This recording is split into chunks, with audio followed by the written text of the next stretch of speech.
That's right, ladies and gentlemen. You know that music. And I am your host for the night, Kevin, the Philosopher Poss. And we are watching another episode of Movie Battleground. Tonight, we have a hell of a match, the big match for both players. The winner of this match is going to have a path to a potential title shot. So I'm going to go ahead and introduce the players. We have player number one is Chadwick Webb, Chad Danger Webb. Everybody knows Chad. Here he is. We're going to go ahead and bring him in. So Chad is you've already beat Jonathan Peck and Austin Pez Howell in a That's right. possible match of the year candidate. Yeah. Cheers, Kev. Cheers. But you did lose to Joe Farrelly in a tough one. But you've positioned yourself here in this match to get yourself back on the pathway towards a title shot. I know the passion you have for debate. Go ahead. Let's go ahead and talk about it. Yeah, I mean, I love debate. Like, I joined. I didn't know how good I was gonna potentially be. I didn't even think that I was gonna be good. I did really well against Jonathan. He's a good player, and then Austin really shook me quite a bit. But I somehow squeaked out a win there. I did really great in my last three questions or whatever. I think I still did good on the ones I lost. And then even in the match against Joe, I felt very confident, very strong in that match. But, Joe's a Titan, so it's like hard to go up against him. And, I just feel like, if there's even a little bit of a doubt on my side, Joe is one that you can't give that to, you know what I mean? But I'm going up against Jordan. Jordan, I've hung out with him a few times. He's hilarious. He always makes me laugh. I think he's a really good guy. I want to beat him today, but we'll have to see where the judges go on these. I'm gonna do my best, and I hope he brings it, and we have a good match today.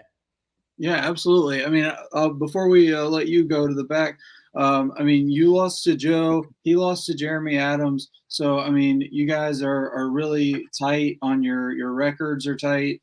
So I think this is going to be a really good match. Good luck to you, Chad. I've actually let me throw one thing in there. Yeah. I was watching some of his matches for prep.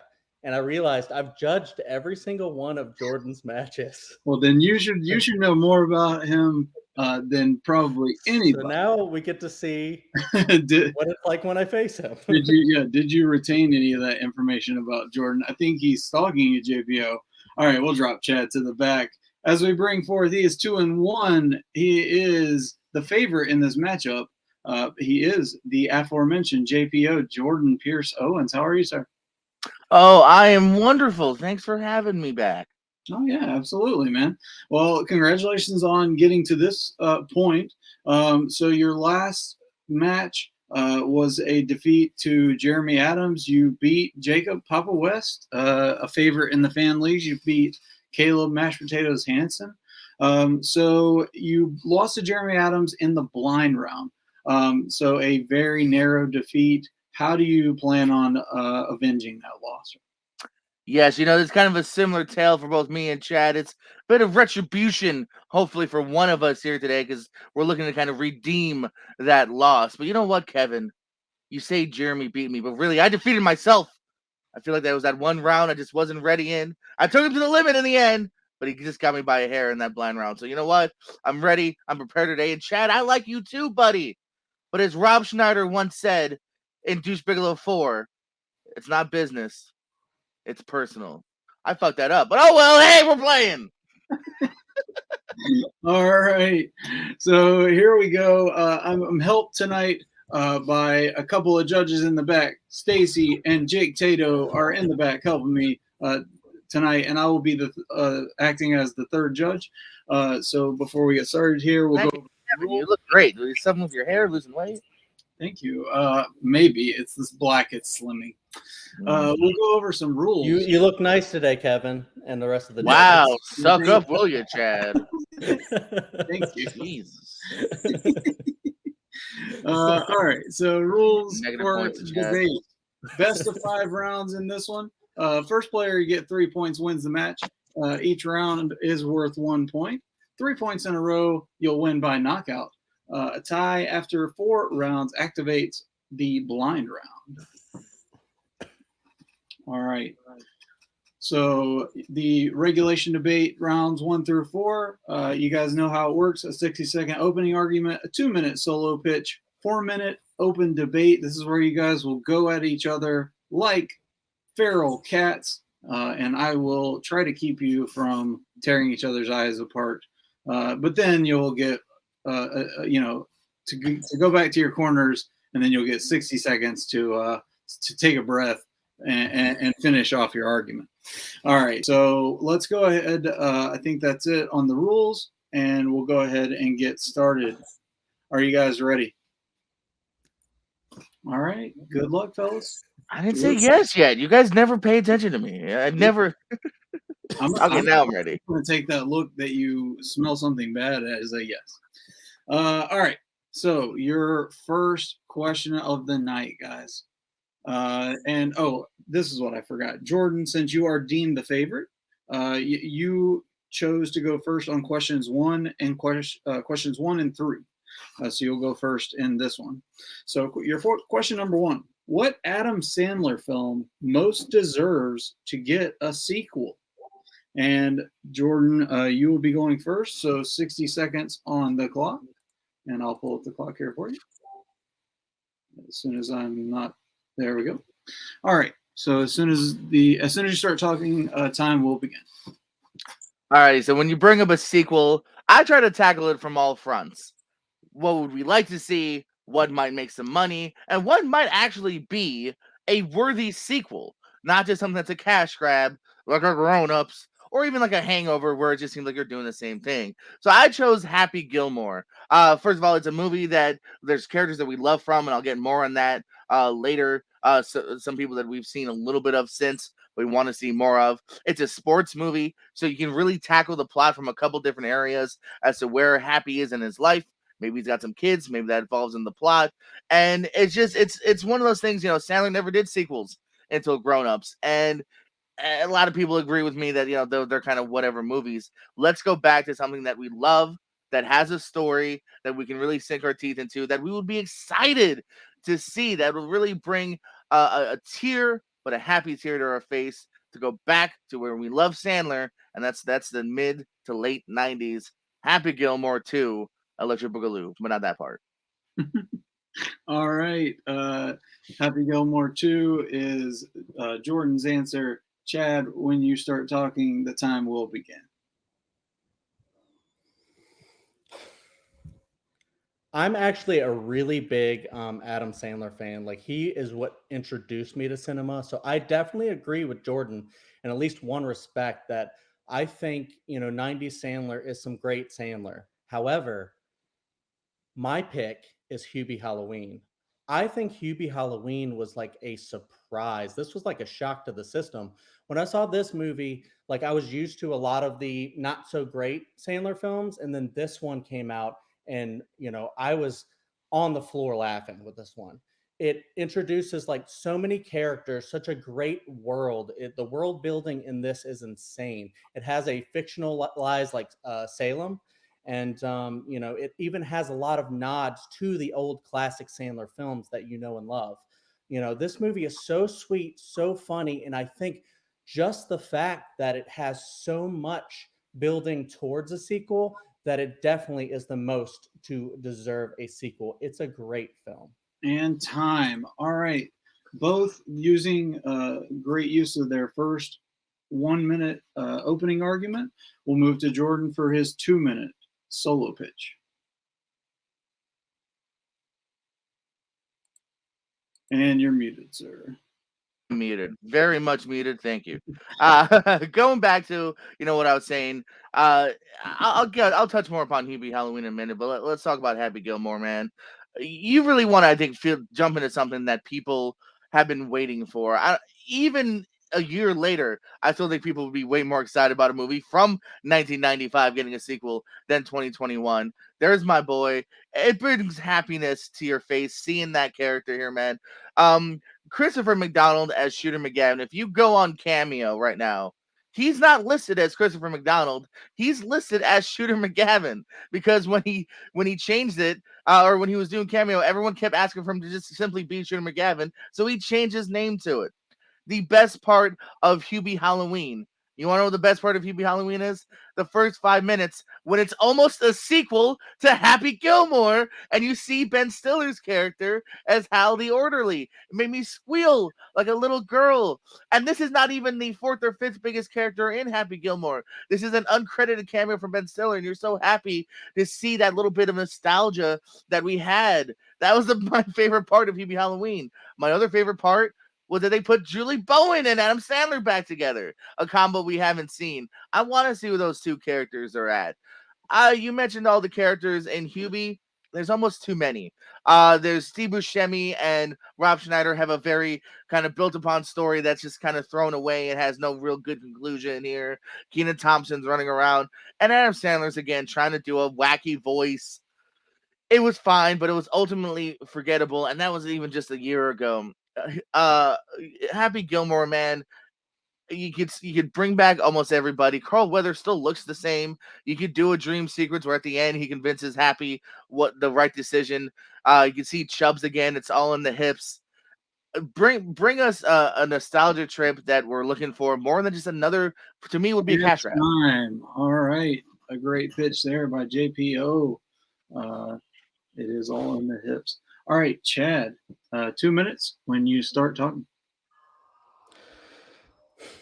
I'm glad you mentioned nostalgia trip because honestly, that kind of feels like what Happy Gilmore is going to be. It feel two is going to be, because we've been getting a lot of these big like nostalgia trip movies with like Ghostbusters Afterlife. It was basically the same freaking movie over again with just so many nods to nostalgia. It just feels so tiring after a while. We really want to get like an actual like decent movie for once that's not just nostalgia. Hubie Halloween gives us all the nostalgia that we want from those classic 90s films, but also gives us more. It gives us a unique new story that we can actually love. We can watch Hubie Halloween and potentially a sequel, every single holiday. I don't remember the last time I've heard anybody saying like, I'm going to pop on Happy Gilmore. I love Happy Gilmore. I love Billy Madison. I love all these, but we get nods to these in Hubie Halloween. And I think that's the perfect dose that we need. I don't even see how we would make a Happy Gilmore 2 without it being just kind of a forgettable, sequel or even reboot like a Zoolander 2 or a Dumb and Dumber 2. It feels like it would go the way of those because it's been so long since we've seen them. We don't want to see the return of Shooter McGavin. He's an asshole. We don't want to see, Grandma's dead, Chubbs is dead, and then we get Julie Bowen back, like you said, in Hubie Halloween. And she's even a better character in Hubie Halloween than she is in Happy Gilmore. In Happy Gilmore, she's bland. She's just the don't do this, Happy, kind of character. We don't want to see that again. In this, she's actually funny and sweet and cute. And that's exactly what this movie is. Let me pitch my movie. I think Hubie meets Dracula could work. And here's what I want to pitch for this. Jeff Goldblum as Dracula. And I have more on that after this. It'll have to be after this because your time is up. But that was a great 2 minutes by Chad. And we're going to move to the 4-minute debate round right now. And you guys have open debate. Try not to step on each other's toes. I know you guys are nice. So I know you're going to do so. Here we go. When one of you begins talking. How dare you say people don't talk about Happy Gilmore? Still to this day, there's debate of what's your favorite Sandler film. Nobody's throwing out Hubie Halloween. People are throwing out the Billies, the Wedding Singer, and the Happy Gilmores. That's still a debate as to what we have. And people do want to see these characters again. It's fantastical, just like you mentioned Dracula. You can have a dream sequence with Chubbs. You definitely want that asshole Shooter McGavin a little bit back. Shooter McGavin has a kid. Sandler has a kid. There's your plot. There's many different ways you can attack a plot. You mentioned mine being a retread. That's what I'm afraid of Hubie being. It's just another retread of like, again, something wacky is happening at Halloween. It's a very specific, enclosed idea that's going to get old and kind of already has. The reason why, people still talk about a lot of those 90s films because there's been time for it to actually get into the zeitgeist of film. And I feel like a lot of people do kind of want that nostalgia. I think we got a lot of that in Hubie Halloween. I disagree that, because I don't want to see like Chubbs come back in some weird way. I don't want to see, there's so little in Happy Gilmore, I feel, to bring back without making it like a weird reboot or really forced. I think Hubie Halloween is brimming with just such a great culture, such a great world, a lot of great. You said too many characters. I Yeah, agree. they didn't know There how to are, juggle it the hold on, first but time. there are a lot of characters in this They're movie. I want to see forgettable, more of just those like characters. I grown-ups. want to see them See, just develop. like grown-ups, he's trying to throw in all his friends. You got half the SNL Yeah, cast. You're wasting Maya Rudolph again. Like he does no. that too much now. Happy Gilmore has a nice secluded cast when you really think about it, and he knows what to do. And I See, definitely hard disagree on the this is relationships. exactly the strength nowadays, the modern Sandler, the modern Tim Herlihy, going up against the modern ages of the 2020s. This is what they do now. This is how they are. And But it's not now working. we've seen it is working. We've seen it return No. to form of, Hubie Hubie Halloween Halloween is is another going, example as to why people are slightly falling off the bandwagon. Is it one of his better Netflix movies? Yeah, but yes. that's not a big praise when it's better than Ridiculous Six. It's still a Well, I mean, forgettable Netflix it's movie. far better than Ridiculous Six, and it's actually not Bit that better. far off from Happy Gilmore. If you see, the Nah. critics' takes on both of these, they're very similar. Happy Gilmore is a little bit higher on the audience scale, but that's because it's had People know what to time to expect from build. Sandler. His 91s But were never always here's critics. It was the here's the fan thing, audience, though. which is If you where the talk money is about going to an come from. But if you talk about an interesting sequel, the thing about it though is this is like a golf sports movie that only appeals to a certain few people. When you go to No, no. Halloween, has mass appeal. There's a lot of people who Adam Sandler dazzle is every the single appeal. The October. character is the appeal, not Well, just yeah, the but is broad he premise. the appeal People are in coming every for single Happy. movie? People have seen Hubie Halloween. People have said it's fine. I've talked more about Happy Gilmore and Billy Madison the last 6 months than I have about Hubie Halloween. I understand that. And that's because Happy Gilmore and Billy Madison are like perfect little movies from the past. And those movies are great on their own. That doesn't mean that they deserve sequels. I think if you If get you're a gonna give me Happy more of Gilmore certain sequel, characters, yeah, that's it's funny. actually going You to you mentioned ruin the Ghostbusters. That was a canon. great example. I don't agree. I I think they I kind of think you're in the wasted minority on their that. sequel. Okay, maybe I'm in the minority. I think they wasted their. I think nostalgia is ruining They a found lot a of what great way came to out. introduce new characters, which you can. You mentioned some of his great new comers of Well, cast. that You can actually works sprinkle for a my couple in. argument then, anyways, because Hubie No, Halloween because you can have has the a best of little both bit of worlds in mind. nostalgia, Yours but is it secluded to actually now has the new a world. story built around the nostalgia. It's not just, Mine is 2 ripe for hours of tackling in many nostalgia. different ways. I think it's a very sweet, hilarious movie, and I love it. And I hope y'all time. do. All right, guys. Great 4 minute debate there. We're going to go to Jordan to close up with his 1 minute closing. Alrighty, so just to sum it up, guys, I know the debate about bringing back nostalgia and can it or can it not work, but that I think is still something that people talk about to this day is seeing one of his older characters brought back because that's what we love. That's still what we throw on the TV. I guarantee more people have watched Happy Gilmore probably twice in the span of time that they've seen Hubie Halloween. It was a fine, passable movie with an overblown cast, an overblown idea with a wacky voice. People would love to see these characters return. You can add a couple newbies to it to spice it up. A sports movie is ripe for an actual sequel as to telling new story with the next generation of leading them. You can shoe in some of your old characters, some great new characters. Unlike Hubie, which I think is going to be another Netflix sequel, was anyone that excited for Grown Ups? Is anyone on the edge of their seat for Murder Mystery 2? No, they're going to watch Murder Mystery 2 and they're going to forget about it a week later, just like that. The best part of Hubie was the idea of maybe some more Happy Gilmore. And time. All right. So that ends Jordan's argument as we go to Chad for his 60-second closing. I actually think the impact of those characters being in Hubie Halloween lessens what a Happy Gilmore 2 could be. I think there's not much more surprises you can give us from that, but Hubie Halloween was such a surprise. Like, I know you want to liken it to all the other films that came out of this, but post Uncut Gems, this movie was such a surprise. It's so hilarious. It's so sweet. Julie Bowen is great in it with him. You can have Jeff Goldblum come in. He can be like a Dracula type character, but be like, kind of like weird, and he's not actually Dracula, but he's very silly. And that's what they do great in these movies. They bring in Ray Liotta and Michael Chiklis, and they're just very silly, and they have a great time. That's why people want to work on Adam Sandler sets. And I think Julie Bowen is way better in this movie than she is in Happy Gilmore. They have way more fun doing this, and I think it's just going to be a hilarious, sweet thing, and it can actually establish Hubie Halloween, Adam Sandler as a comeback. Time. All right, that ends this debate. As we will bring in we'll drop these guys to the back, and we'll bring in our judges, including myself. All right, hello everyone. All right, so starting with Stacy and keeping it as concise as we can. You guys know the trick. So go ahead and tell us who won this round for you.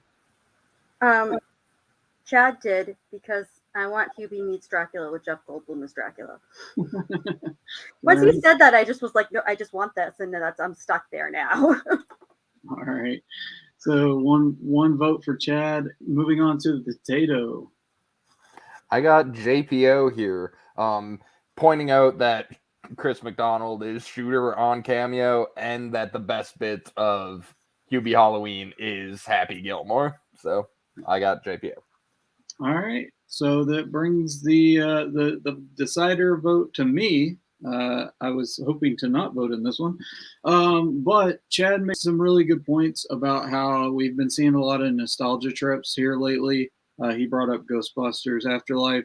But the fact that he brought up that you can make a lot of unique stories out of the characters in and the fact that it could be a new holiday, an annual holiday fest like Hocus Pocus maybe, is I voted for Chad. So Chad, it gets the first point, and we move on to question number 2. Thank you to Stacy and Jake, and I will turn this. I knew that Goldblum was gonna fuck me. As soon as you said it, I was like, shit, I kind of want to see that. You crushed that, man. You had me scared there. All right, so moving on to question number 2. Question number 2 is, what is the best Chris Columbus film released in the 1990s? All right, and so since Jordan went first on question number 1, Chad, you'll go first on question number 2. Let me reset my timer. Sorry, I was busy judging here. All right. So here we go. We got the timer reset, and all right. So Chad, on your mark, whenever you're ready, your 60-second opening will start whenever you begin speaking. Chris Columbus is a hit or miss director, but when he hits, oh boy, does he hit. He has the ability to make your childhood magical.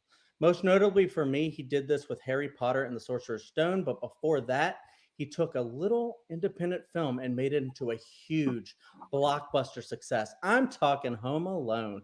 Home Alone hit theaters and blew the doors off the box office. Oh man, it had like freaking like MCU money there for a second. A phenomenal John Williams score. Joe Pesci and Daniel Stern for the adults to, laugh at. Traps are very, very fun. I know they're kind of ridiculous, but it makes it really fun. You can make one of the most successful, fun, and funny and brilliant Christmas staples of all time with Chris Columbus when he's firing on all cylinders. You have great messaging, like you're never too old to be afraid. You're never too young to face your fears, and it emphasizes the importance of family, even if your family aren't perfect. I mean, is any family perfect? Home Alone is Chris Columbus's greatest achievement in the 90s. And time. All right. So a great opening there by Chad. We'll move to JPO for his 60-second opening when he begins speaking. Yeah, Home Alone is a lot of fun. It's a good watch, and part of the reason why I'm going with my answer in Home Alone 2 Lost in New York, man. We're talking about sequels. Let's keep talking about sequels in a way here. It takes upon a lot of the thoughts of the first one, and it has a little bit more of a budget. It has a great supporting cast. It just does kind of what the first does, but bigger and grander. And in a lot of ways, I just thought more well done. I thought it had a great scope of being able to have different buildings to move around in, some great characters from the lovely Tim Curry. Anytime he's in your cast, you got some delectable stuff here. I mentioned Rob Schneider. How many times does Rob Schneider get mentioned tonight? I guess we'll find out here pretty soon. But between that, the Pigeon Lady, even seeing Eddie Bracken as Mr. Duncan, one of the last times you can see him on screen. I just thought it found another great way to tell a story that could have been one and done, but found a great way to continue the story and really grandiose it. All right. So that finishes up our 1 minute opening arguments. We're going to move into the 2 minute solo pitch as Chad goes, and as soon as Chad begins speaking, on your mark, Chad. I thought Jordan picking Home Alone 2 Lost in New York was a really interesting choice because, I really like that movie, but I love the first Home Alone. It's interesting when you can make a movie, let's face it, it's basically a cash grab. It's, and I don't blame them. Home Alone was such a success that you want to go off of that and you want to make something else to kind of, get a lot of milk it for all it's worth, basically. And I don't want to make it out to be like, Home Alone 2 is the worst thing in the world. I enjoy watching that movie if there's time every season. But I adore the first Home Alone. The first Home Alone basically has everything you want in a fun Christmas movie. It has the adorable Kevin McAllister. It has the two wet bandits. It has the special message that you get, the special scene between Kevin and old man Marley. You get a lot of that. With this, he's basically like a victim. Like, he gets left at home. It's really sad, and you get to identify, especially if you're young, you get to identify with Kevin while he's left alone, and you get to see him face his fears of the radiator in the basement, of the crazy burglars that are going to come in and take all his stuff, kill him. I don't know. So he ingeniously sets up traps. But before that, he gets to go in and he gets to go grocery shopping, just mundane stuff like that. That is so smart writing, like saying, like, would he do like random kid stuff? Yes, he does. But then he has to realize, like, I'm going to be home for a while. I have to go shop. But with Home Alone 2, you get, like, just like Jordan said, you get everything again, and just kind of a lesser version. I do agree. Tim Curry was a great addition, but you also have to take Donald Trump with that. And I don't think that's a great thing. And, it doesn't make it good, a new setting. All right. Sorry about that. I was time's going already. Well, I was trying to judge and 2 minutes goes fast. No, I sorry. I should learn. Here's the reason why I'm going to learn from my mistakes on that one. I think this is going to. I know you're juggling. I'm going to end. Yeah, I know. Sorry about this, guys. I think this is going to end. Okay, this will begin Jordan's 2 minute solo pitch as soon as you begin speaking, sir. Okay, first of all, false news. Little bit of a low blow there at the end. Listen, we've only retroactively disliked the Donald Trump thing, so low blow. Don't knock my movie just because years later he did some things maybe you didn't like. Anywho, going back to my pitch. Every once in a while, you get a sequel that, because the first one is really good, you get to grandomize it. And I reckon this almost like a Terminator. I like Terminator 1, but Terminator 2 now has the money, the mind to really tell a big, grand story. You mentioned Christmas. I think they even maximize on the Christmas element a little bit more in Home Alone 2.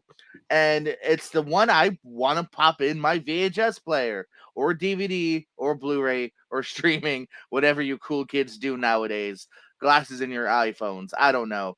But it's the one I want to pop in. If I only have time for one Home Alone movie, it's going to be the second one, because we had kind of the buildup of the family. The first 20 minutes of Home Alone 1's not that great. It's awkward purposely, but it's building to get to, the juiciness of it. And in the second one, you're kind of hitting the ground running. You knock Trump, but again, the interplay of him with the credit card, getting into that hotel room is some great interplay between him and Curry, and the constant kind of trying to outsmart one another, rather. Sorry. And it has that budget to just be grander than the final scenes with them and the abandoned place. It really sparked your imagination as a kid, because you wanted to be going through those tubes, and you wanted to come across. And everyone else wished they were getting hunted by two men as a kid, which is such a weird thing to fantasize about. But you want to be in that setting. You want to be lost in New York. And time. All right, so apparently I got lost in New York and got left at home one Christmas. All right, so all the Kevin jokes out of the way. We're going to move into the 4-minute debate, open debate. It'll begin when one of you starts speaking. Look, I'm glad that you like Home Alone 2. I also like Home Alone 2. I definitely throw that one on after I watch the first one. But Home Alone 2 does what kind of bad sequels do, is they just repeat everything from the first movie, like you've already said, and they don't do anything really new. I mean, you add like a no, that's the easy go-to to knock it, but that's not true. Yeah, because that's the truth. Is it not? Like, what have they done? What other like story beats did they add that's great in Home Alone 2 that far supersedes the first movie? Almost everything supersedes it. The final clash between them and the burglars, the storyline with the pigeon lady, going to the toy store. There's a fun trip more throughout it between him and the hotel. You're secluded, and you combine to this small location in the first movie, and they work well with that. But now they have a grander place to go. Let's have fun in a church. Let's have fun in this toy store. Let's have fun in a park. Let's have fun in this band in a building. They're able to really go out now. And it's like I was saying with the Terminator thing. Like, they're really able to tell the story that they probably wanted to tell first off, but they couldn't. I think to compare T2 to freaking Home Alone 2 is hilarious. It's fantastic. I adore the try there, but it's not at all. T2 is completely different story from it is, because I'm saying, as far as getting the groundwork out of the way, you have it built up. Story. You know the family dynamic. We don't have to spend 30 minutes on the family dynamic. We can get right into it. As the first film, the Pigeon Lady is Mr. Marley, but Mr. Marley is a deeper story because you don't even. But they're able to go farther into it. They have more alone time. The neighbor in the first one, you get little glimpses, Marley, and then it's wrapped up and done. You have this really sweet scene where they just have this simple dialogue about reconnecting with your family, facing your fears. You're never too old to be afraid. And Mr. Marley at the very end gets to reconvene with his family, and it's the sweetest moment. Yeah, but it's all done very quickly. You see him, he's afraid of him, and then they get the resolution to find. They're able to finally have way more alone time between him and the pigeon lady than they do in the first one between him and the guy. That part's weird. Even like the guy that's weird. Is really weird. Like, a lot of that stuff is just so weird. Like, it's so much fun, man. Listen though. If he goes with Mr. Marley and he faces his fears there, why the hell would he do the same thing with the pigeon lady? Why would he be scared of her lady? He's already learned that lesson. Why does he have to learn that lesson again and again and learn? No, he's with it. When he gets off the plane, all he had to do was just tell the lady, "I got on the wrong plane. Can you help me find my family?" This is no. Now you're just retroactively killing any movie. We could do that for it. Same thing with the first movie. If you just open the door, we could do that for any movie almost in existence. Let him open the door and go, "Hey, I'm here for the cop," and then the movie's done. It's just such a forced way to make a cash grab sequel, and that's really what it is. No, it's them. If it had just been the retread with the house again, sure. This is not a cash grab. This is them going, all right, different. What can we do grander and more fun, and they find It's a different way. setting, but that They find doesn't a way. mean that It's it's a so much different more movie. It fascinating has than the all of first the one. same beats. It doesn't do anything new. It doesn't do anything really that interesting. I do like Tim Curry in the film. It but you grandmizes also it, have to man. have It Donald makes Trump. everything. It has He more makes interesting side terrible characters. decisions, It has and way then it more goes so laughs over per the. minute. I mean, that doesn't make it a good movie, but like, listen, Yeah, it makes you it know, more enjoyable. It makes it the look, one you want Daniel to pop on Stern gets at shot, Christmas with your turns into family. a Even the skeleton, backtrack with the and it doesn't make family any sense. It's way too stuck over the stuck top. in All another right. country. And ding, ding, ding. Stepping in the middle of these two, starting to get heated on these Chris Columbus. No, we're still buddies. We're still buddies. Oh, I know you're still buddies. But a Home Alone versus Home Alone 2, a steamy debate nonetheless. We will let Chad go ahead with his 1 minute closing argument when he begins speaking.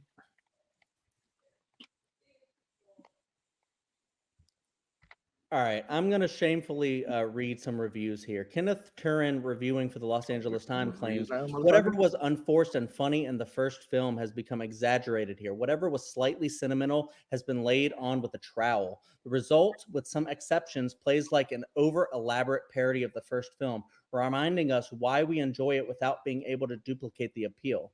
And then we also get a change of venue and more sentimentality and violence can't obscure the fact that Home Alone 2 Lost in New York is a less inspired facsimile of its predecessor. That's essentially what this movie is. I mean, if it's fun, that doesn't make a good movie. The Room is really fun. That doesn't make it a good movie. Home Alone is a very, very sweet film. And it's so good. It really made a star out of Macaulay Culkin. It made freaking like MCU money. I'm not saying that's definitely great on quality, but people love the first Home Alone. They watch Home Alone 2 if there's time. And time, speaking of it, and that'll be all you have. As we go to Mr. JPO to close this out on question number 2, 60 seconds when you begin speaking. Oh, we're gonna shamelessly just read reviews now, Chad. Is that what we're doing? No, there's plenty of articles I could bring up talking about why a lot of people find Home Alone 2 a lot more fun. First of all, the Talk Boy is something that we all wanted. And again, I mentioned all the different places that they have fun. Where do they have fun in the first movie? The home, and then they get to do some stuff in the home. They're able to go to a toy shop, to a church, to the park, to even the back stuff with the family and where they are in the other country is funnier, and you get a little bit more of the family finally in the second one here. It does some beats the same, but at the same time, it introduces new characters. It has more fun side characters in the hotel than we ever got to meet between, we don't know as the pizza boy or the cops in the first one. We got to know more people and the world that they're building around here. Macaulay Culkin's a little bit of a better actor, and he's actually funnier in the second one, and it was just that much more fun. That's what I want. All right. Another great debate. Awesome job, you guys. We're going to drop you to the back. Bring forward the 3 judges, which is another guy here. Here we go. All right. So we will start this time with the judging with Mr. Jake Tato. What you say, sir? While I personally enjoy Home Alone more, JPO was able to convince me that Home Alone 2 is the better film. Bigger, better, more ecstasy, Tim Curry, laughs per minute. Yeah. All right. Solid answer, JPO for the Jake Tato. So one vote, JPO. Stacy, who you got? I actually went Chad again. I just heard a lot more against Home Alone 2 than I heard against Home Alone. There was a little bit against Home Alone, but just really not that much. And he just kind of wailed on Home Alone 2 the whole time, and there really wasn't a whole lot of comeback for it. Yeah. All right. So that brings us to another tie, which I'm going to be the tiebreaker for. I should have voted second in that. Sorry about that. I'll vote second next time. Anyway, my vote nonetheless will also be going to Chad. I think he brought it from the beginning, saying the never told to be afraid, bringing up the key points like Kevin, the Wet Bandits, that he was a genius, but it's a genius writing by making him go grocery shopping. Jordan almost had me there by putting New York City in as a character, but I had Chad. So with that, we will drop the judges to the background, and Chad takes a 2-0 lead. But steamroll me, Chad. Give me something. All right. You always have me scared, buddy. I mean, this is tough. You're good. Moving on to what is now a very important question number 3. And question number 3 tonight is not only just an important one in the match because it's 2-0, but it is the viewer submitted question of the match. Ooh. So yeah, and if you want to get your question in to a future match, email Aaron. Not me. Don't email me. I will not get your emails. But email Aaron at the email right there. Official Aaron at gmail.com. This was a good question. Add your PayPal. Have them subscribe to your Patreon. Yeah, exactly. Yeah, the more you pay, the quicker you get that question in. No, monetize this, baby. $5 for speed round questions. Anyway, no. So email Aaron at what you see on the bottom. If you need to scroll back, do that on YouTube because we have technology. So I'm going to go ahead and drop all that to the back, and then we'll move on to question number 3, which is our viewer submitted question, submitted tonight by one Jacob Barber. And the question for these gentlemen is, what is the best film directed by Clint Eastwood that he did not act in? A great question, and indeed, by one Jacob Barber, known well around the trivia community. So, all right. So, Jordan selected to go first on this one. So, you will begin, and your time will start for your 60-minute opening when you begin speaking, sir. I shouted to Jacob Barber. I decided to go with he made 2 films in 1 year about the war. Flags of Our Fathers, which is pretty good, but I gotta go with the one that I think is universally more adored by me and many people. Letters from Iwo Jima. Not only was it something outside of his wheelhouse to a large degree, I think it's also one of the most beautiful movies that he's done as far as directing, and he chose a great cinematographer for it. So if you're going by actual directing wise, I think this is a great choice here. It tells what should be an obvious story, but it's not, at least for me, until you really think about war and how we're constantly thinking we're in the right, and everyone goes in the battle, and then you see it from the other side for once, and you see that their heart while they're in it, and it just tells such a compassionate story. Ken Watanabe helped bring him into the forefront and get him casted in so many movies in the future here, and just tell such a heart-wrenching story that you need to see to understand where other people are coming from. Time. All right. Solid 60-second opening there by JPO. Chad, your 60 seconds will begin when you start speaking. Clint Eastwood is known for being a great director, and one of his top-tier films, maybe even his best film ever, is Mystic River. The post-9/11 climate of fear and paranoia and loss of innocence allowed Mystic River to be created and resonate more strongly. Themes of revenge, hatred, past for crimes, and the loss of innocence are included and mirror strongly with wars in Iraq and Afghanistan. This film perfectly encapsulates the feeling, like I said, of paranoia, mistrust, loss of innocence in a time of post 9/11 when people were still trying to figure out how to deal with such a huge tragic event. This film is filled with phenomenal performances from Tim Robbins, Sean Penn, and Kevin Bacon, and it even shares the same cinematographer as Letters from Iwo Jima. But the screenplay, the pacing, the editing, the dialogue, cinematography are all turned up to 11 to give you the experience to remember, featuring one of the most heart-wrenching endings of all time. Mystic River will leave you breathless. Time. All right. Great job there. As we move into the 2-minute solo pitch round, JPO, take it away as soon as you begin speaking, sir. Yes, Letters from Iwo Jima, you mentioned same director cinematography. Yeah, I don't feel like you would almost know that because, in Mystic River, it's done very much in a city landscape. It's kind of dull colors here. And then in Iwo Jima, he's able to play with the landscape and the scenery when they're in the caves, when they're outside. It's so beautiful. I feel like you really see him, even though obviously he's been at it for many years at this point, maturing as a director from both a character standpoint, an understanding standpoint, and even a visual standpoint here. It really shows you the perils of war. It makes you think. Thing about Mystic River, to a large degree, is it's a great first watch. There are some good performances in here. I know some have argued Sean Penn could be a little overacting. He's really going hard for that Oscar.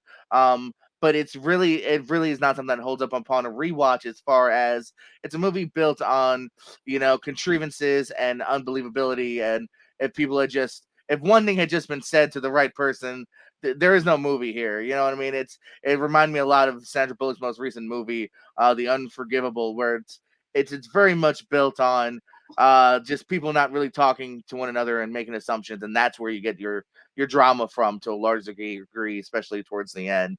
There's not really a false note in Letters from Iwo Jima. This is a true human portrait of the two sides of war.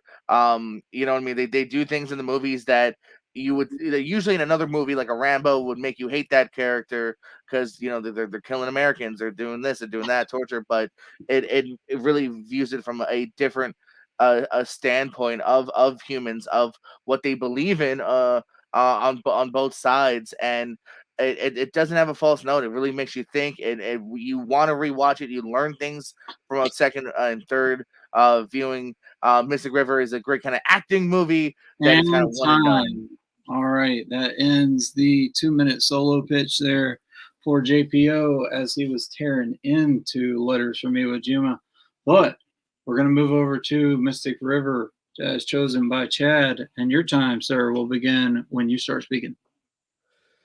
Well, I'm glad that Jordan brought up the fact that it is a great acting movie. It is a great acting movie. Holy crap. Sean Penn, Tim Robbins won Academy Awards for these performances. They were so phenomenal in portraying these characters. And even Kevin Bacon, too. Maybe he should have been nominated as well. But the one thing that Jordan said that I wanted to counter right now is he said the one thing said to the right person could have changed everything. That's actually the opposite of the point of the movie. The point of the movie is that everything is so deeply embedded in these characters because of one tragic post-traumatic stress moment at the very beginning of their lives, set deep into them and continued until they were adults, and affects everyone around them. It affects everything around them. And you have all this mistrust and everything, portraying with this film. I think, Mystic River was made at the right time, to portray everything after 9/11. It begins with such a tragic event, and it shows you just how violence begets violence, that it's never going to correct, because, everything is just deeply rooted. The loss of innocence is something that you can never really come back from. It just makes everybody sad and miserable. That's what this movie is about, and it has a poignant message for that time, but also for all time, for everyone. With Letters from Iwo Jima, I think it's a very solid film. I like that it portrays the war from the other side. It's an interesting watch, but the issue with calling it the best Clint film, though, is that it really doesn't have much to say in the grand scheme of film. It's not for the average viewer. Not many people alive today, especially civilians, can relate to it. It's another movie trying to say that war is bad, violence is bad, but I can get that message in another movie that can even that is even better, like Mystic River or Saving Private Ryan, even though it's not technically depicting. Oh, all right. That wraps us up on that round. All right. Goes by fast. That did go by fast. All right. So now we're going into the 4-minute debate round. So here we go. When one of you begins speaking. Yeah, I brought up the. Oh, okay, you go. No. Okay, I brought up the. Okay. I think it would have been far more. I think it would have been a better decision from Clint. Like you said, Flags of Our Fathers is not that great of a movie. I think that's true. It's good, but honestly, this has a lot more to say. True, but I think honestly, if he would have not, because they both came out 2 months from with each other. You want to make companion pieces, yeah. But I think if he would have focused on making one great film, he could have made a movie even better than Iwo Jima. Yeah, No, he I did. disagree because they in were Mystic shot River, apart like 3 enough to years where earlier. it's not like he had to focus on one or the other. They were shot enough apart to where he was able to focus on two very distinct films, and they released at the same time to make It just companion doesn't pieces feel that to show you way. the two sides of the wars. And because of Flags, I feel like if you've seen it, it actually does even add to Iwo Jima because you're able to see both sides of the argument here. We're talking about the acting in your movie. It is very actorly. This is Sean Penn going for the Oscar. Well, but it's and not you an can obvious see the going for an Oscar. performance You in can there. really You feel can that. see the performance in there. You can, like Kevin Bacon's but not you can interesting really enough. Bacon would feel never have that been character. nominated. He really embodies that You grief, that you don't necessarily though. that You see the trauma performance from in the there very beginning. based on When he's sitting contrivances. there, There's not a single character you don't believe in my movie. You might even think that some of those aren't even actors. If you literally show this to someone, you almost might think it like they're definitely can legit tell Ken performances. Watanabe is throwing for an Oscar. No, as well. he's so good, and there's a reason why Honestly, it I put think. him. I mean, you can just as a say that superstar. about anybody, but honestly, I think Mystic River has the best, most gut-wrenching ending of all time, and I think that really it's built on fantasticalism. It's based on canon of it not being film. talked to, and it ends up just being dreary without a soul and without any kind of two-sidedness. Mine has its dreary moments, and it shows you the upside as well. No, Mystic River hits you from the very first scene to the end. Yeah, it sets up an interesting plot in order to make you believe later on what might go down. The thing about it is you see David being driven away in that car, and he's never the same.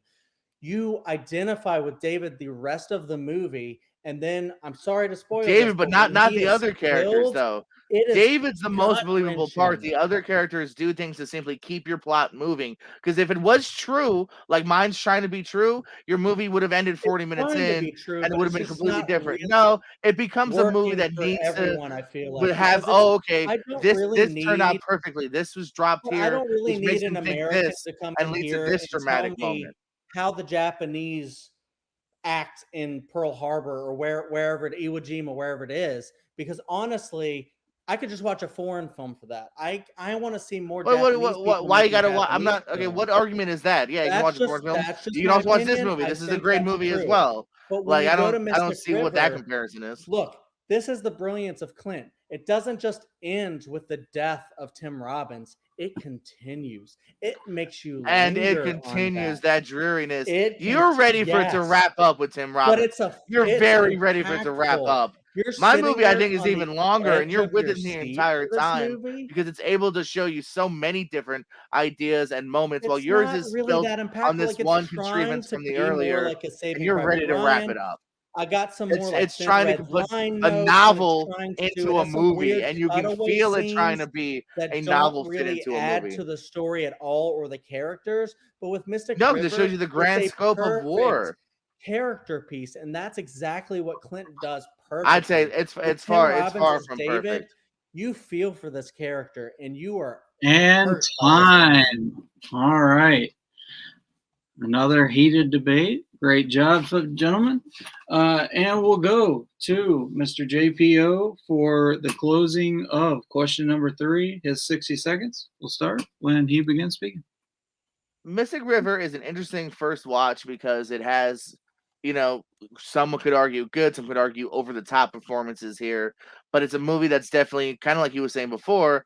In his argument with another movie, it's a movie that has to happen. Certain things have to happen that are unbelievable and dreary to keep the movie going, and then the movie goes for a little bit far too long and outwears its welcome. Letters from Iwo Jima, I think, is the best, most out of his wheelhouse, beautiful looking movie that does give you two different sides of a story, shows you the perils. Mentioned innocence, it shows you innocence being lost. It shows you people from a young age being told one thing and then starting to question that, and then other people who just are gung-ho for it, and it really wrenches you and makes you think, and it's a great rewatch as well to continue the process of understanding of what's going on with Mystic River. It's a kind of a one and done watch of dreariness that's overlong. All right, that was the perfect time. Sorry I didn't stop it there. I was writing. All right, and we're going to go to Chad I'll wait a few seconds before I start yours. As soon as you start speaking, your 60 seconds. I honestly think, with a rewatch of Iwo Jima, you really just kind of like tell the same thing that Jordan's is saying about my movie, that it is kind of like a dull movie that doesn't really have much of an impact in the landscape of war films. I think my film is actually a better war film than his film because you have all of these personalities at war, all of this depression and deep, loss of innocence and, people trying to persevere, but you feel like it's telling a story of violence is not the answer, but unfortunately sometimes it happens. And I think he talked about like the city aspect. I think honestly the city of Boston, it really works for this movie. Like the tone of the movie is so perfect. I think this movie, it gives you one of the most gut-wrenching endings in all of film. Mystic River is a perfect character study for a post 9/11 America, and it does it perfectly. Well, Iwo Jima is just kind of another war film that's trying to emulate Saving Private Ryan. Time. All right, great job, gentlemen. We'll drop you to the back as per usual. And I just said as per usual. All right, here we go. We'll go back to the first order that we did. Which I believe we started with Miss Stacy. You will begin our judging. What say you? I went with Jordan on this one. I haven't seen Letters from Iwo Jima. I saw Mystic River once when it came out, so I don't remember it really. But Jordan kind of convinced me that it was contrived and that, yeah, he mentioned a few times that kind of everything happens too conveniently, that if this one thing doesn't happen or these people talk and then everything falls apart. So I believe him on that. She bought JPO's point. Great job. JPO gets one vote. What say you, Tato? I got Chad. This is an absolute delight. But his point about other movies doing Letters from Iwo Jima better, where Mystic River is completely unique and stuff like that. So, Chad. Yeah, all right. Great job there by Chad, making some points. So, you putting me in the interesting situation of breaking this tie once again. All right. So, my point is going to go to JPO this time. I think Chad spent a little too much time on the post 9/11 thing. And I think JPO really drilled how Mystic River is dreary, how it's and how Letters is just shows the perils of war from the other side. I think he did a really good job of that. So my point is going to JPO. All right, so JPO will get the point this round, and I will disappear. Fair, totally fair. Not steamroll. Great That's job. all I wanted. Great Nah, job, good buddy. fight as always, man. I never know where these are going. All right, so which means the score is now Chad 2, Jordan 1, which means we're going to question number 4, which I'm excited about. That is not why I voted that way, just saying. But we are going to we're going to Disney and Pixar. So the question, gentlemen, what is the best Pixar film released in the 2000s?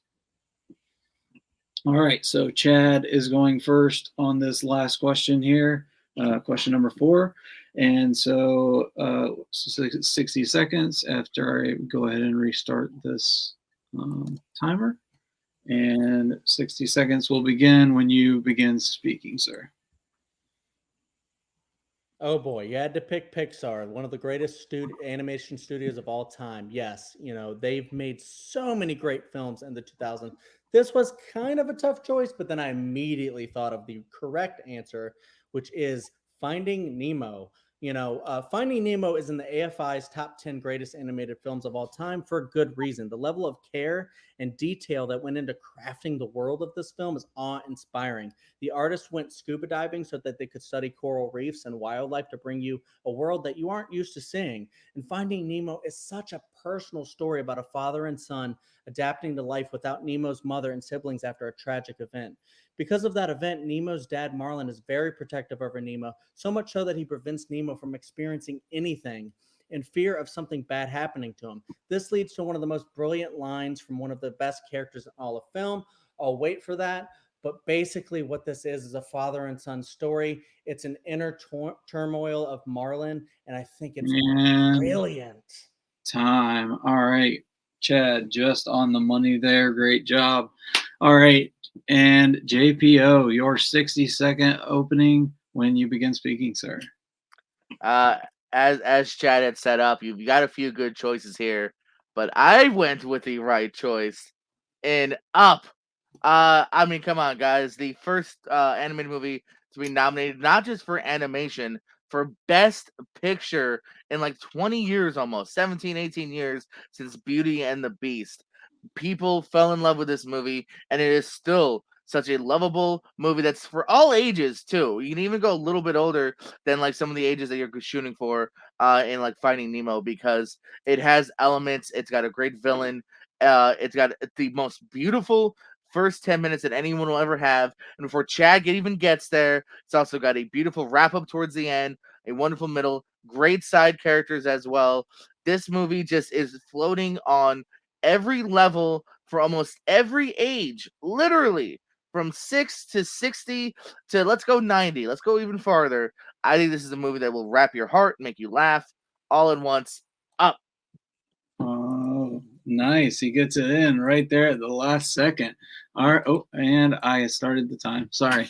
I was trying to get there on the precipice, but I got a little too far. Anyway, I'm not going to use the word I was going to use. Anyway, we're going to go to the 2-minute solo pitch. And Chad, we're going to start with you, sir. I'll give you back those couple seconds there. Go ahead. You are muted, Chad. I definitely agree with Jordan. I think that, it's great every time an animated film can be nominated for Best Picture. Unfortunately, Finding Nemo, we didn't have 10 nominees. If we had 10 nominees, we probably definitely would have gotten a Finding Nemo nomination. But yeah, I always respect when nomination can be animated. Up is definitely a really good film. It carries on the legacy of the Pixar animation, pushing the boundary, all the stuff. However, Up's triumph, like Jordan was talking about, is in its first 10 minutes, and the rest of the film just does not hold up to that standard. I disagree. I think it has a very lackluster villain. It's just a villain that's just kind of an asshole, doesn't really do anything, and then dies, and then you don't really remember him at all. Like, no one really talks about that villain or anything like that. They talk about Carl, they talk about the balloons. That's about it. But you get that stuff in the first like 10, 20 minutes of the movie. The rest of the movie is like, no one really remembers what happens in the rest of that movie. However, with Finding Nemo, it is perfect from beginning to end. You have the greatest story with Marlin and Nemo, a son and father relationship. And then you get what is brilliant about Finding Nemo is it doesn't have an actual central villain. The villain is basically Marlin and his inability to get over the traumatic experience that he, went with, and treating his son like, a baby who can't really do anything because he has a little fin, because he's disabled. But you can actually see Nemo overcome this at the end of the film, and Marlin understands this. The reason why Marlin understands this is because he gets to go through this journey, meet all these incredible characters that you love and remember, like Crush, Bruce, all of these great characters, Dory. And she says the final line. She said, "You can't never let anything happen to him, or else nothing would ever happen to him." That's brilliant writing.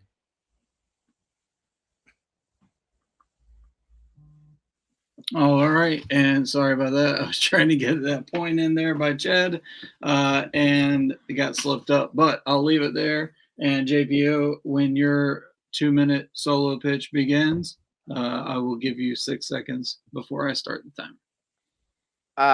I do enjoy Nemo. I think every human being on this planet does. But I don't believe it would be nominated. I honestly don't think it would have been nominated for the Oscar because I do feel it feels very much a certain niche. I don't think there's the voters of the Academy would grab onto it like they did with a movie like Up. Of course, I knew you were going to mention the first 10 minutes and it falling down. Well, my apologies when my first 10 minutes are like a 12 out of 10 and some of the most beautiful storytelling you will find in any movie, animated or not, and the rest of the movie's only a 10 out of 10. It tells a beautiful story, a beautiful travel of this guy he's 78, Carl Fredricksen, and he's kind of given up because he's no longer with his wife, and he comes across this kid, Russell, who is he's the upbeat, he's the life, and you go on this journey with them. They're both great journeys, but you go on this journey with these two, and even the last two big notes of the movie, which is Carl showing up for the boy at his thing, and because his parents aren't going to be there, and then the other big note of finding that conclusion. This movie sets up, not even knowing that you're going to get a payoff that first 10 minutes. This movie sets up a beautiful 10 minutes that you do get that final one more tear when you find out that journey. I'm about to cry right now here on Battleground. That journey was the journey that couple had. Yeah, they didn't get to other worlds and other countries, but they were with each other.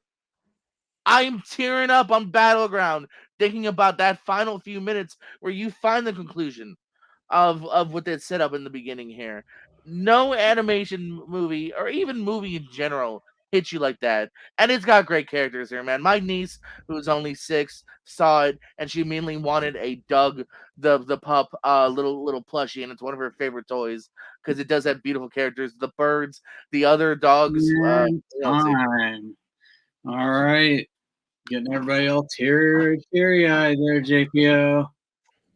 Easy. Oh my God. Here we go. All right. I don't even know where we're at. I got to grab my Kleenex. All right. I think we're at the 4-minute open debate, and that will begin when someone starts talking. Look, I mean, I understand. Definitely Pixar does that the best. It does emotions the best. You're not going to get a Pixar. Did you almost tear up during your pitch, Chad? Did you? Not during my pitch necessarily, but during. Now I feel like you're making fun of me. Definitely do. I mean, well, no. I mean, you're good, but Up is definitely affecting. Finding Nemo is affecting. The Toy Stories are affecting. That is what Pixar does. I don't think that just because yours makes you cry means that it's a great movie. It does everything though. I think both of our movies are similar, is that we're putting us on a journey. Yours is a father and a son. Mine is a man who, I feel like we've all had that point whether you're middle-aged or later on in life where you're kind of wondering, like, was it all for naught? Did I waste it? I wanted to go on vacation, but my water tank broke and I had to spend it on that. So they're both coming from similar places. I just feel like mine, it has the laughs, it has the beauty, it has the most emotional impact. Just that much more than yours at almost every level. Well, I mean, I think maybe for you that could be true, but I just don't think it really works as far as a full, complete film. You get the first 10 minutes. Okay, but hear me out. You get the first 10 minutes, and then you do get one part later in the movie when he reads the letter from Ellie. That is a very good emotional part, but it harkens back to the first 10 minutes. The rest of the movie. Well, no, I could argue the same thing with yours. We set up the relationship, and then finally we get to the end where they're united, and there's a bunch of stuff in the middle. It's the same thing. They go on journeys to find. No, but you see how deeply. But listen, and he wants to be alone. He's got this kid that turns his heart from black to beating again. Exactly. You see how deeply rooted this trauma is in Marlon. He's fighting against himself because there's deeply rooted. It is in Carl.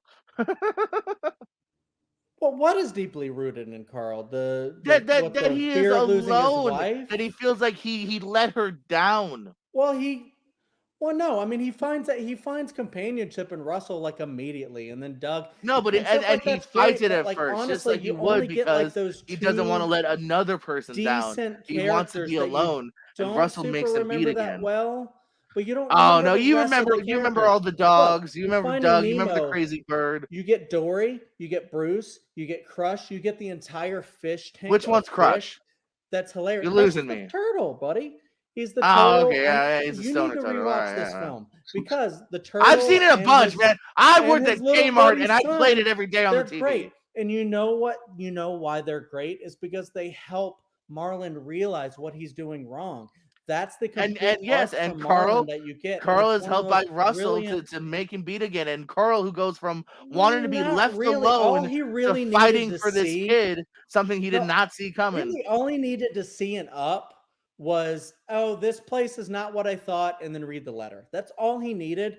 And then With your place, if he had Marlon, just not he gone had past to go the, through. if he hadn't gone for He the had fish to hook, have there's no Dory movie. give that brilliant line that said nothing will ever happen to him. He had to have Crush relate to his son in a way that Marlon probably should, where he And lets there's him some great go debates off again, on his going back to own yours. Yes, and you do can the like that there's no things villain. I like that that there's a helps villain, and him there's some great be the comeuppances fish between that their he will be discussions one towards day. the end of With what the Marlon, villain it's a has gone very through in his All life right, it's as a well. one at it's a a time. very toxic relationship in the beginning between Marlon and Nemo. And at the end, you get this beautiful moment where Nemo's like, Dad, I can do this. I need to go save Yes, and Dory. And then mine has Marlon's the like, beautiful no, son, moment no. too. And then he lets him do Him it. showing up for him and And he not wanting to be alone learns. and wanting to But come Carl back to doesn't live really again. learn Chad, share the anything. time. It Share the doesn't. time. Carl Apologies. starts to live again. Yes. Okay. All right. Apologies. And that ends the debate in the open debate. All right. Definitely everybody, gloves coming off in the Pixar debate. I love it. So here we go. Grown men fan bar cartoons. Sorry if I talked over you too much, buddy. Sorry. No. I just wanted everybody to have their chance at You good, boss. coming down there towards the end. Nobody was talking over anybody. I didn't think until the end. All right, so everybody's good. We are going to the 1 minute closing debate that will start with Chad. So when you begin speaking, sir. Look, I mean, I know it's the obvious thing to say that the first 10 minutes of Up is the best part, but honestly, it's true. The villain doesn't even need to be in that movie for Carl to learn anything. Like, he reads the letter, he learns it. That's great. It's a fun relationship between him, Russell, and Doug, sure. But you get all of that and more with Finding Nemo. With Finding Nemo, it's a complete story from beginning to end. You have a great first 5-10 minutes of that film as well, but you get the rest of the story. It's evenly paced. It's gorgeous. All of the characters are so funny, but also so deep. They really continue the arc of Marlon from beginning to end. And at the beginning of the movie, he doesn't want his son to do anything. He doesn't want to let his son live and be a fish. But at the end of the film, he lets his son go and actually develop. And Nemo actually gets stronger when he's in the tank too. While he's away from his father, he gets to live and learn. And I think that's such a beautiful message to send to kids and adults. All right. Beautiful film. Time's up. All right, here we go with the final round or final stage of this round. JPO's closing argument, 60 seconds. When you begin speaking, sir. Up tells a beautiful tale of a man who is ready to give up on life because he feels like he's failed himself, and more importantly, he feels like he has failed the love of his life. And it does, at the end, tell you the beautiful thing of enjoying the little things, enjoying the moments with your loved ones, enjoying when your water pipes burst and you got to put them back together, enjoying simply sitting on your couch and watching a movie because you can't afford to go to these other worlds, and knowing that that is not a waste at all. The moments is what matters here. You mentioned my first 10 minutes. It could be the best, although the journey of the rest of it is great, filled with memorable characters, a really interesting villain. There's some great dialogue between the villain and Carl towards the end there. And the first 10 minutes is, I think, better 10 minutes than any 10 minutes in your movie can offer here. It's something that every human being, from an Academy Award voter to me and you here, can grab on and associate with and really feel and laugh at the same time. All right, great job, gentlemen. As we take it to the back and bring our judges forward. Here we are. All right, so it goes to Jake. What say you, sir? Lot of similar arguments. This is a great fight, you guys. I'm leaning on Chad on this one. You just hit me with more memorable characters, better writing, and that whole first 10 arguments thing versus a whole movie. Okay. Chad wins point number 1. And so we move on to Stacy. What say you? For the first time, we agree. I also went Chad for the same reasons, pretty much. All right. So with that, and your winner, Chad Danger Webb. How you feeling, buddy? 3-1 on your path to a title. I gotta say, I mean, it feels really, really, really good. You know, like I was talking at the beginning of the match, I beat Jonathan, I beat Austin. Those were tough, you know, Austin especially. And then I got knocked out completely by Joe. And he's a great competitor, so it makes sense, you know, and it feels different to play than it does to judge, host, anything like that. There's so much pressure when you play, and the time goes quickly. And it's just interesting because, you know, with Jordan, I'm like, I'm watching his matches. I'm like, he's really good. I don't think he's unbeatable. But when you play him, oh my God, this dude has the ability to take a question like, what's the best Chris Columbus movie that was, you know, the strength that I threw out there? I'll throw that on the table. And, you know, that was like, you know, Home Alone versus Home Alone 2. How do you like make it kind of close? Yeah, With that. I don't understand, but like basically, you know, he kind of makes it where he makes it close. Like I just don't understand how he does that. And then, you know, I was worried for every single one of these questions. Yes, I lost the third one. That was the one I was most worried about because those are two great films. And I still stand by, I think Mystic River's the better film, but, you know, you can easily argue that Iwo Jima is great. So, and Jordan did every single thing right. And, you know, so I just, you know, it was a tough match, but, you know, I'm glad I came out. And now I have to go face harder people probably, and this is going to be stressful. Speaking of that, all right, I'm going to give you.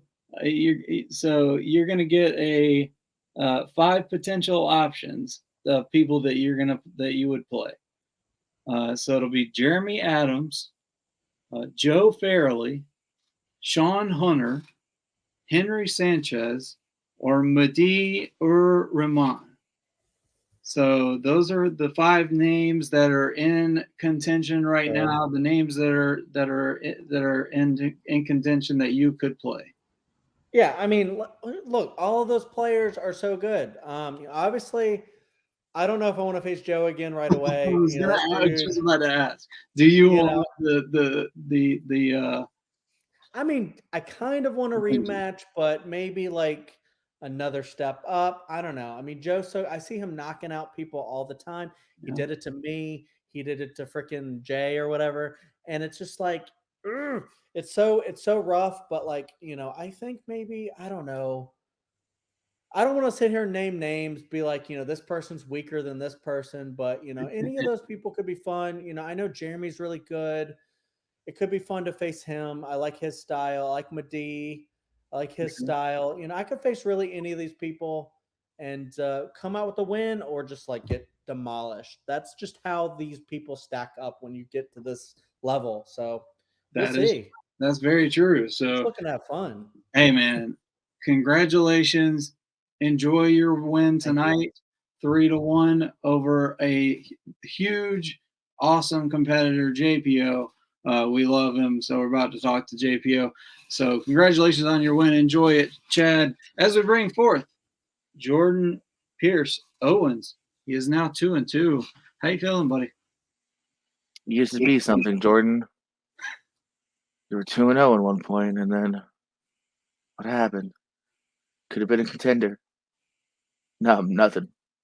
Nothing but a bum.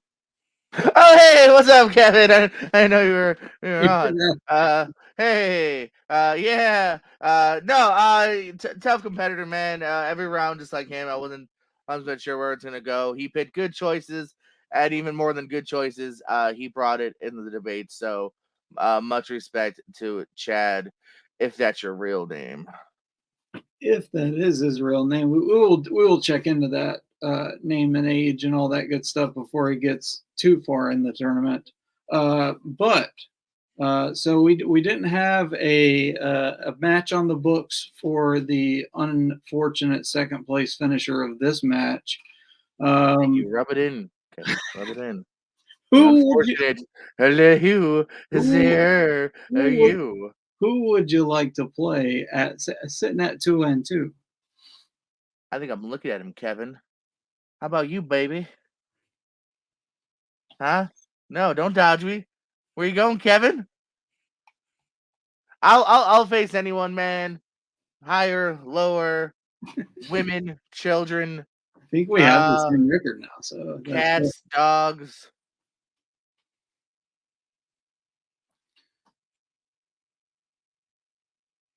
all right. So Jordan will take on whomever. He's excited about it, and that's that. Show All up, right. Kevin. Take my Thanks. challenge, Kevin. Okay. I mean, sure. I mean, why not? Okay, do it with more Make it enthusiasm. happen, 3, 2, 1. Aaron. Challenge accepted. All right, I'll take that enthusiasm. All right. Everybody like my Grogu ring? Yes, I have a Grogu ring. Anyway, all right. So tonight, Movie Battleground, Chad Webb takes Jordan Pierce Owens down and moves forward. So like I said, you heard the names earlier. Sean Hunter, Henry Sanchez, Mahdi Rahman, Joe Fairley, Jeremy Adams, and now Chad Webb. 6 names that are moving forward in this battle, if you want to call it Movie Battleground. That is what it is. It's a Movie Battleground. And so I don't know exactly who's going to play whom, but keep your eyes open on the TMG Trivia and TMG Entertainment websites, and we will keep you up to date. Aaron, definitely, he's always on top of that. All right, thank you, and we will see you next time. Keep geeking out.